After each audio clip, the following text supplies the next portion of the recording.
नमस्कार दोस्तों, स्वागत है आपका टीवी 24 नेटवर्क में और मैं हूं अजय सिन्हा। क्या अमेरिका फूट डालो और राज करो की नीति पर आगे बढ़ रहा है? आपको पता होगा, ट्रंप जब से अमेरिका के राष्ट्रपति बने हैं तब से वो तरह तरह के बयान दे रहे हैं।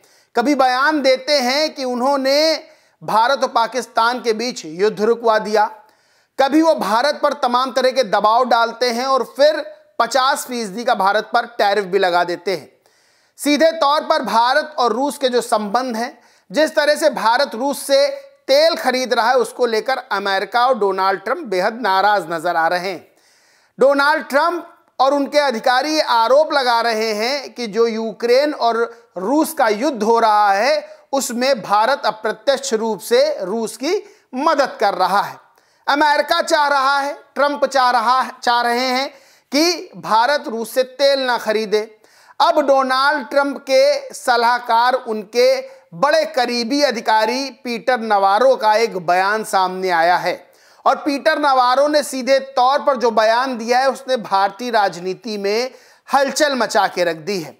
एक तरफ प्रधानमंत्री नरेंद्र मोदी चीन की यात्रा करते हैं, वहां चीनी प्रमुख शी जिनपिंग से मुलाकात करते हैं, रूसी प्रमुख पुतिन से मुलाकात करते हैं, उसकी तस्वीरें सामने आती हैं, तो दूसरी तरफ अमेरिकी राष्ट्रपति डोनाल्ड ट्रंप के अधिकारी पीटर नवारो एक बयान जारी करते हैं। वो बयान देते हैं और कहते हैं कि भारत रूसी तेल खरीदकर यूक्रेन के खिलाफ जंग को फंडिंग कर रहा है। दावा करते हैं कि ब्राह्मण भारतीय लोगों की कीमत पर मुनाफाखोरी कर रहे हैं। वो कहते हैं भारत टैरिफ का महाराजा है और दुनिया में सबसे ज्यादा टैरिफ उनके यहाँ है, वे हमें ढेर सारी चीजें निर्यात करते हैं, तो नुकसान किसे होगा? दरअसल अमेरिका भारत रूस के जो संबंध हैं उसको लेकर अपनी नाराजगी जता रहा है, लेकिन पीटर नवारो ने जो बयान दिया और कहा कि ब्राह्मण जो हैं वो भारतीय लोगों के हितों पर फायदा उठा रहे हैं, यानी कि सीधे तौर पर भारतीय लोगों की कीमत पर ब्राह्मण मुनाफाखोरी कर रहे हैं। ये बयान कहीं ना कहीं भारतीय राजनीति में हलचल ला रहा है। आपको पता होगा कि भारत में जात पात को लेकर बड़ी राजनीति होती है। अब इस तरह के अमेरिका के अधिकारी का बयान आया है तो कहीं ना कहीं चर्चा भारत में तेज हो गई है। ये चर्चा इसलिए तेज हो गई है क्योंकि जहां विपक्ष के नेता भारतीय जनता पार्टी पर निशाना साध रहे हैं, तो वहीं अब कुछ नेताओं ने इस बयान का समर्थन भी कर दिया है और कुछ नेताओं ने इस बयान को लेकर बीजेपी सरकार को घेरने का भी काम किया है।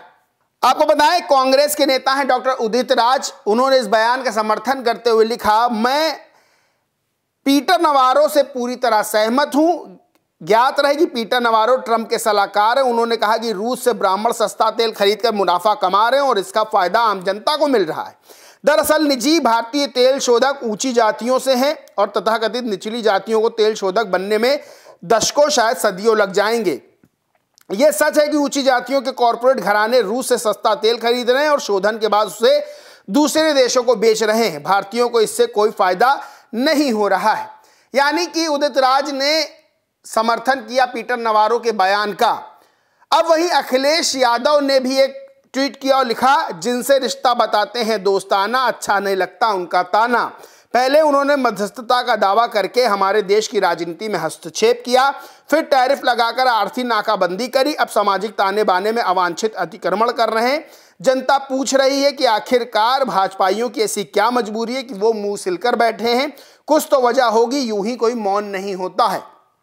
चंद्रशेखर आजाद भीम आर्मी चीफ हैं, नगीना से लोकसभा सांसद हैं। वो ट्वीट करके लिखते हैं, देश का एक जिम्मेदार नागरिक और देश की सबसे बड़ी पंचायत के सदस्य होने के नाते मैं भारत की संप्रभुता और आंतरिक मामलों में किसी भी विदेशी हस्तक्षेप की कड़ी निंदा करता हूं, लेकिन तथ्य और सच्चाई को भी नहीं झुटलाया जा सकता कि आज़ादी के 75 साल बाद भी देश की सत्ता, संसाधन और संपत्ति कुछ मुट्ठी भर जातियों के कब्जे में है। एक रिपोर्ट बताती कि भारत की मात्र 1% आबादी के पास देश की 40.1%, जबकि महज 10% लोगों के पास 77% राष्ट्रीय संपत्ति, जबकि नीचे 60% का हिस्सा केवल 4.8% है। इसलिए देश में अमीर और गरीब के बीच की खाई में भी जाति का विभेद साफ दिखाई देता है। दलित, आदिवासी, पिछड़े वर्ग और धार्मिक अल्पसंख्यक आज भी सामाजिक, आर्थिक और राजनीतिक रूप से हाशिए पर धके ले गए हैं। और इन्होंने आगे एक लंबा ट्वीट किया है, लेकिन इन्होंने भी कहीं ना कहीं ये कहा है कि भारत में जो जाति है वो सच्चाई है, और जिस तरह से एक छोटे वर्ग के पास संपत्ति का, देश की संपत्ति का ज्यादातर हिस्सा है, उन्होंने इसको लेकर कई तरह के सवाल चंद्रशेखर ने खड़े किए हैं। अब सीधे तौर पर भारतीय राजनीति में जाति का बहुत बड़ा स्थान होता है। जाति आधारित राजनीतिक दल बनते हैं, बहुत से नेता जातिगत राजनीति करते हैं, और जब पीटर नवारो ने बयान दिया तो सीधे तौर पर बहुत से नेताओं के बयान भी सामने आए।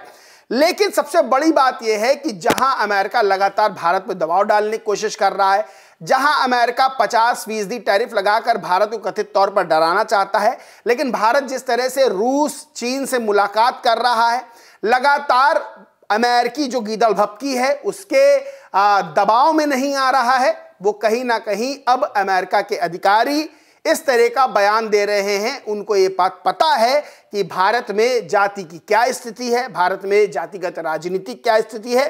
तभी लोग सवाल खड़े कर रहे हैं कि क्या अब अमेरिका फूट डालो राज करो की नीति पर चल रहा है?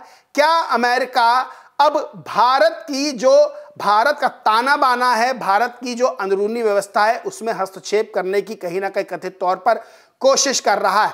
बहरहाल कांग्रेस नेता उदित राज ने इसको लेकर, इस बयान को लेकर, पीटर नवारो के बयान को लेकर समर्थन किया है, तो वहीं अखिलेश यादव ने बीजेपी को आईना दिखाने का काम किया है, बीजेपी को घेरने का काम किया है इस चीज को लेकर कि बीजेपी आखिर इस चीज का जवाब क्यों नहीं दे रही है। इससे पहले भी सवाल खड़े किए थे कि प्रधानमंत्री नरेंद्र मोदी क्यों नहीं डोनाल्ड ट्रंप का जवाब देते हैं बातों का, कि डोनाल्ड ट्रंप ने कोई समझौता, कोई युद्ध विराम नहीं करवाया। वहीं चंद्रशेखर आजाद ने भी इस चीज को लेकर सवाल खड़े किए और आंकड़ों में यह बताया है कि एक बड़ा हिस्सा भारत के जो आर्थिक संपत्ति है, जो आधार है, वो बहुत कम % लोगों के पास है, जबकि एक बड़ी जनसंख्या जो है, जो कि दलित, शोषित और पिछड़े वर्ग से आती है, वो इस संपत्ति से, इस आर्थिक जो मजबूती है उससे दूर है। बहरहाल दोस्तों, इस पूरे मामले पर आप क्या सोचते हैं, क्या मानते हैं, कमेंट करके जरूर बताएं। वीडियो अच्छा लगा हो तो लाइक करें, कुछ शेयर करें, और चैनल को सब्सक्राइब नहीं किया तो सब्सक्राइब करके बेल आइकन जरूर दबा लें। धन्यवाद।